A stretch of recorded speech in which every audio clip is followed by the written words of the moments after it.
What do you see happening if Hillary Clinton does get in? What does her first 100 days look like?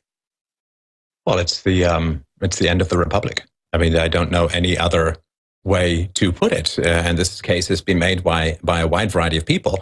But the case, very briefly, is this, that she's going to legalize tens of millions of illegal immigrants who are going to be an absolutely unstoppable, unblockable voting base for the left from here to eternity. And that means that you may end up with some vestigial remnant, like I still have a little bit of a monkey tail, but you might end up with some vestigial remnant of the Republican Party in American politics. But all they will be is a sort of fig leaf to cover the endless predations of leftism. They will have to conform to the left. They will have to count out special interest groups among the illegal immigrants. And they may, as they have been doing for the last couple of decades, they may say to the Republican voters, oh, yes, we're going to repeal Obamacare and we're going to cut back the government here and lower taxes there and simplify the code and all.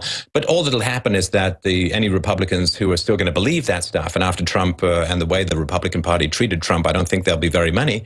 All of those people will end up voting for the Republicans, and then the Republicans will end up betraying them to the dominant voting bloc. And we've seen, of course, this happen in Argentina and other places, right? Argentina in the Second World War had the same per capita income as America and was poised to be a free market economy, just as Chile managed to sort of survive its way through. Unlike Venezuela, Argentina was poised to become a sort of a first world in the third world and to follow America's growth pattern in the 1950s. Now, whether it was because, as the archetypical story goes, a whole bunch of Nazis fled there and set up National Socialism there and infected the minds of people with various kinds of collectivism or whatever, but Argentina fell from its path and turned into the third world, socialist, central planning, tiny group of elites huddled in their walled communities while people all outside all end up reusing underwear and picking through the garbage looking for non-2 flea-infested rats to eat. That's where things go when you invite the third world into the first world with enough of a voting bloc that the third world ideas dominate the first world bureaucracies. Well, you end up with the third world. I mean, a culture can take a certain amount of enrichment by having other cultures come in, but you need to have time to blend. If you add enough lemon to your bacon, you don't end up with lemon bacon, you just end up with lemon. And that, of course, is the problem. So to me, it will be the end of the two-party system, which is already a big enough problem. But it certainly will be the end of any possibility of peacefully and legally rescuing the system from ever and ever bigger government control of the economy and of people's lives and thoughts and minds. Well, I tell you, if we could get these words out to 100 million people right now, maybe we could change some minds before. I'll say them louder. Say them louder. Okay, hang on. Socialism bad, free market good. You can't have secret servers.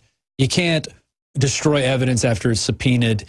You can't have your maid print out your top secret emails. You can't funnel money through the Clinton Foundation.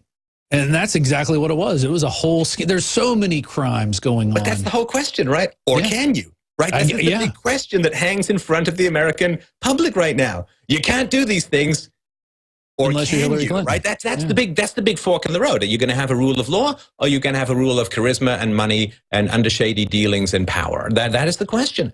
I mean, we've got a population, right, where 83% of Americans who were polled recently say that they genuinely believe, deep in their heart of hearts, that Hillary Clinton did something or some things that were either illegal or unethical. That's 83%. Now, that, of course, is only 17% who either don't know or say, nope, think she's completely on the up and up. How on earth can you have a viable presidential candidacy when 83% of the population think you did something illegal or unethical? Because she has a support base of much more than 17%, which means, of course, with that overlap, as you know, there are a lot of people who think she did something really illegal or unethical, but they're going to vote for her anyway, which means that there's been a complete uncoupling of basic moral standards from voting. So what are they voting for? It's not for morality. It's not for integrity. It's not for virtue. It's not for any kind of ethical standards. What are they voting for?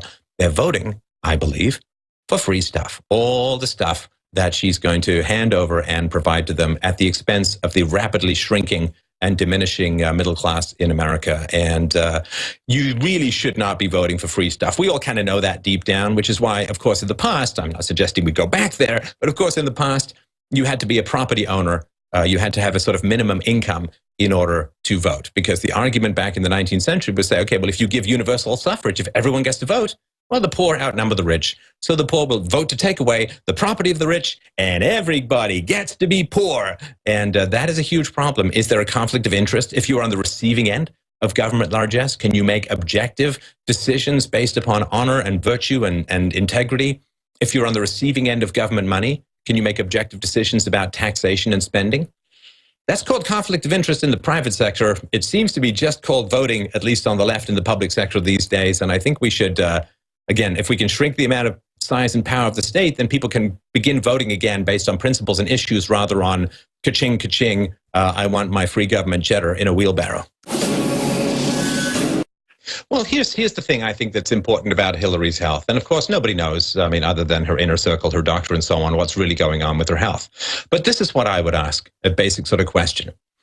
If you are questioned by the FBI regarding your use of an internal or domestic email server, bypassing all of the security and protections and expertise of your .gov servers and so on, if the FBI sits you down and asks you a whole lot of questions about why you did what you did, and you say to the FBI repeatedly, I hit my head, it was really bad, I can't remember. Okay, so maybe that gets you off the hook with the FBI, although there are reports that the FBI agents who were interviewing her wanted her medical records because they did not believe that her head injury was that bad, or at least they had some questions that needed to be answered. They wanted her medical records. They went to Comey and said, can we get her medical records? He said, no.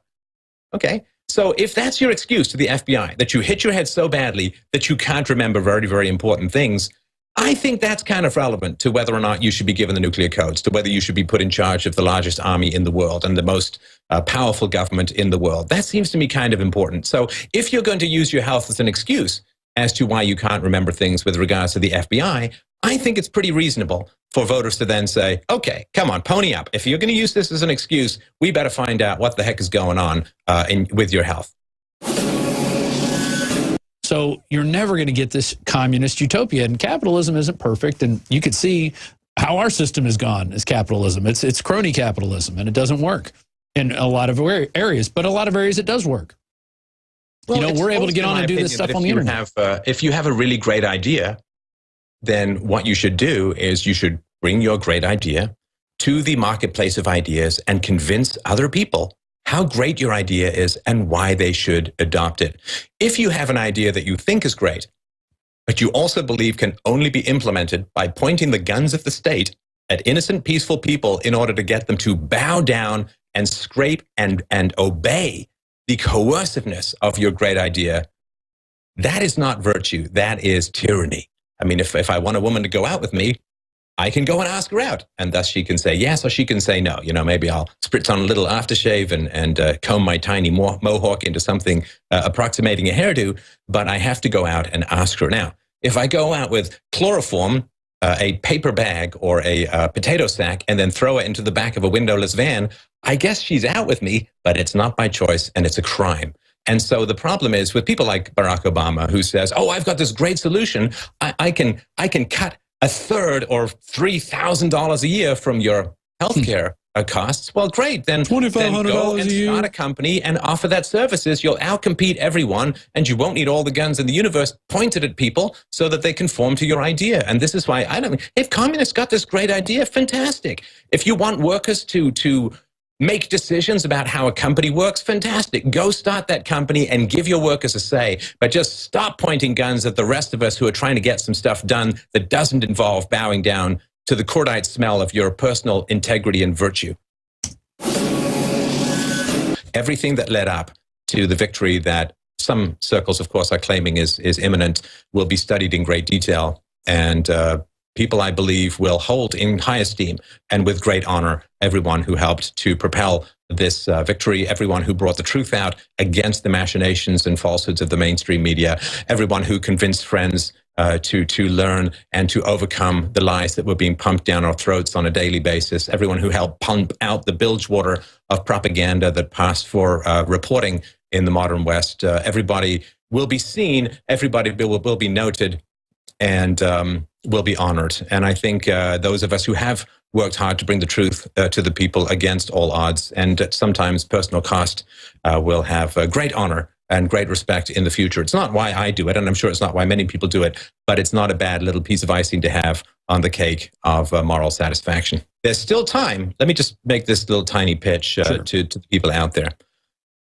There is still time to retire from the fight with great honor. If you have refrained from talking to people in your social circle, if you have refrained from talking to people even at work, if you have refrained from talking to your family members because you don't want to cause any trouble, or you don't want to make people upset, or you don't want to build any bridges, build any walls, so to speak, between you and those you care about, there's still time. There's still time to do something, to take a stand that you can be really, really proud of. Because this moment in history is going to come and is going to go. And it's going to be deep in the rear view. And I sure would hate for people in the future to look back at this moment, this day, tomorrow, and say, cowardice got the better of me.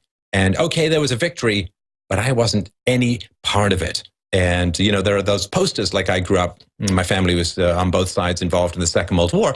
And I grew up with these posters, hanging around, which is like, well, Daddy, what did you do in the Great War? And of course, the whole point was you're supposed to have some kind of answer to that. And if you don't have an answer as yet, there's still time. There's still time to do something that you can look back on with pride. And there's still time to take a stand. There's still time to change some minds. And I hope that people will avail themselves of that and avoid the future regret of not having been part of a victory that was so open for everyone to be a part of and to help.